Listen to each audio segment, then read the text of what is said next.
energy stored in a capacitor. See, if we take a capacitor, whatever we are doing derivations for parallel plate capacitor, but it is even applicable for all kinds of capacitors. Remember, this is important. To transfer one electron from one plate to another plate is so easy. But to transfer second electron from one plate to another plate is difficult, because we have to transfer that electron against to the electrostatic attraction. Okay. Here it will attract, while it is going it repels actually. So it is very difficult to transfer charge from one plate to another plate. I would like to store a charge Q on this conductor, but in intermediate stage, at some stage, charge on this capacitor is less than this. That means say small q is lying on this charge at intermediate stage. Okay, now to transfer small amount of charge from this plate to this plate, that means this will acquire plus dq, this will acquire minus dq. That means I need to do small work.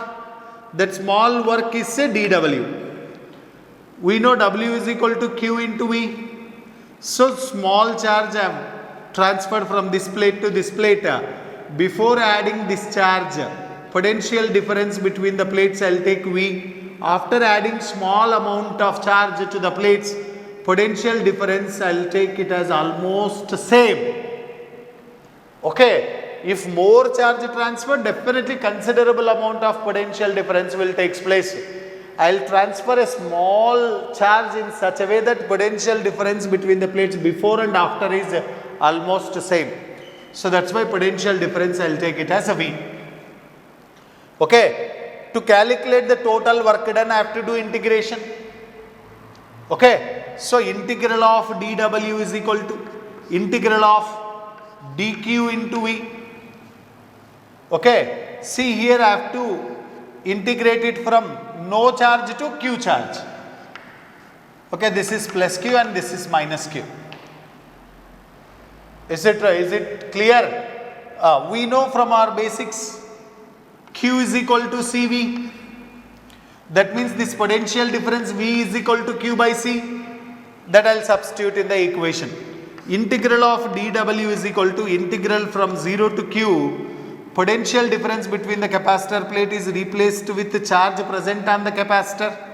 That is intermediate charge q divided by its capacitance into dq. See, capacitance of the capacitor is independent of charge on the plates as well as potential difference. Okay, that's why I will write C outside. Integral of dw is w. So that is 1 by c. Integral of q dq, we will use formula x power n. X power n is x power n plus 1 by n plus 1. So here q power 1 is there. So q power 1 plus 1 by 1 plus 1. That means q square by 2.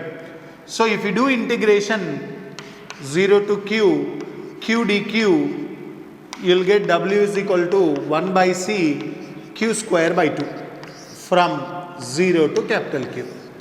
So these are the limits. Lower limit is 0, upper limit is capital Q. First we need to substitute upper limit minus lower limit. If we substitute limits, work done w is equal to 1 by c into upper limit is q. So that is q square by 2 minus lower limit I have to substitute 0, 0 square by 2.